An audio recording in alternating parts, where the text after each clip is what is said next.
ବିରାଜପୁର ଗ୍ରାମରେ ଗୋଟିଏ ଜାଗାରେ ବହୁତ ସଡ଼କ ଅଛି। ସେହି ସଡ଼କ ବହୁତ ଅନ୍ଧାର ଥାଏ। ତାହାକୁ ଲୋକମାନେ ଅନ୍ଧାରୀ ମୋଡ଼ ବୋଲି କୁହନ୍ତି। ସେହି ରାସ୍ତା ଦେଇ ଯେଉଁ ଲୋକମାନେ ଆସନ୍ତି କୁହନ୍ତି ସେହି ରାସ୍ତାରେ କ'ଣ ଗୋଟିଏ ଝିଅ ଘୁରି ବୁଲେ ଆଉ ଲୋକମାନଙ୍କୁ ଲିଫ୍ଟ ମାଗେ।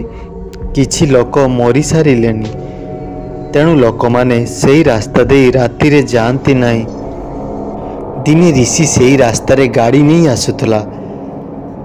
ହଠାତ୍ ଋଷିର ଗାଡ଼ି ବନ୍ଦ ହୋଇଗଲା। ଆରେ ଏଇ ରାସ୍ତାରେ ହିଁ ମୋର ଗାଡ଼ି ଖରାପ ହେବାର ଥିଲା। ମୁଁ ଏବେ କ'ଣ କରିବି? କାହାକୁ ଲିଫ୍ଟ ମାଗିବି? ଋଷି ତାର ଗାଡ଼ିକୁ ଠିକ୍ କରିବା ପାଇଁ ବହୁତ ଚେଷ୍ଟା କଲା, ହେଲେ ତାର ଗାଡ଼ି ଜମା ବି ଠିକ୍ ହେଲା ନାହିଁ। ସେ ଏବେ କ'ଣ କରିବ? ଚାରିଆଡ଼କୁ ଋଷି ଅନେଇଲା, ହେଲେ କାହାର ଦେଖା ନାହିଁ। ଋଷି ଦେଖିଲା ହଠାତ୍ ଗୋଟିଏ ଝିଅ ତା ଆଡ଼କୁ ଆସୁଛି। ସ୍ତ୍ରୀ ଲୋକଟି ଦେଖିବାକୁ ବହୁତ ସୁନ୍ଦର। ସିଏ ଋଷି ପାଖରେ ପହଞ୍ଚିଗଲା। କ'ଣ ହେଇଛି ବାବୁ, ଏତେ ରାତିରେ ଏଠାରେ? ହେଲେ ତମେ ଏତେ ରାତି ଏକା ସ୍ତ୍ରୀ ଲୋକ, ତମକୁ ଡର ଲାଗୁନି? ମୋତେ କାହିଁକି ଡର ଲାଗିବ? ମୁଁ ତ ସବୁଦିନ ରାତିରେ ଏଠାରେ ଘୁରି ବୁଲେ। ମାନେ ସବୁ ରାତିରେ ତମେ ଏଠାରେ କ'ଣ କର? ଆରେ ନାଇଁ, ମୋ ପାଟିରୁ ଭୁଲରେ ବାହାରିଗଲା। ମୁଁ କାହିଁକି ରାତିରେ ଏଠାକୁ ଆସିବି? ମାର୍କେଟ ଯାଇଥିଲି, ଆସୁ ଆସୁ ଲେଟ୍ ହେଇଗଲା ଆଉ ରାତି ହୋଇଗଲା। ହେଲେ ବାବୁ, ମୋତେ ଟିକେ ଲିଫ୍ଟ ଦେବ? ତମକୁ କେମିତି ଲିଫ୍ଟ ଦେବି? ମୋର ତ ଗାଡ଼ି ଷ୍ଟାର୍ଟ ହେଉନାହିଁ, ଖରାପ ହୋଇଯାଇଛି। ହଉ ହଉ ଛାଡ଼, ମୁଁ ଗାଡ଼ି ଠିକ୍ କରିଦେବି। ତମେ ଠିକ୍ କରିଦେବ?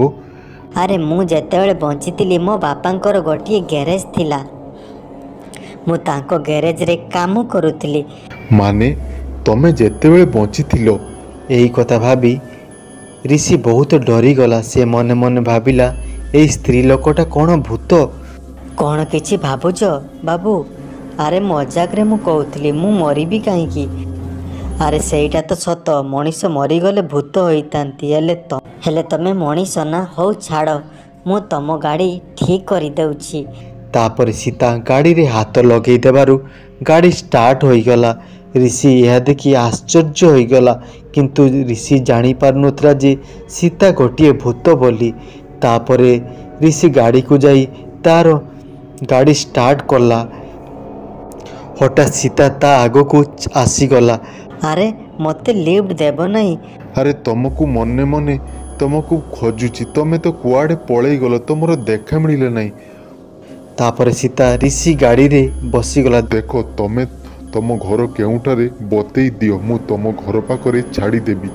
ଠିକ୍ ଅଛି ଋଷି, ଗାଡ଼ି ଚଲାଅ। ସୀତା ରାସ୍ତା ଦେଖାଉଥାଏ, କିନ୍ତୁ ସୀତା ଯେଉଁ ରାସ୍ତା ଦେଖାଉଥାଏ ସେହି ରାସ୍ତା ଦେଇ ଋଷି ଘରକୁ ରାସ୍ତା। ଋଷି ଘର ଆସିବାରେ ସୀତା କହିଲା, ଏଇଠାରେ ହିଁ ମୋର ଘର। ଏଇଟା ତ ମୋ ଘର। ହଁ, ଏଇଟା ପ୍ରଥମେ ମୋ ଘର ଥିଲା। ମୋ ବାପା ତମକୁ ବିକ୍ରି କରିଦେଇଛନ୍ତି।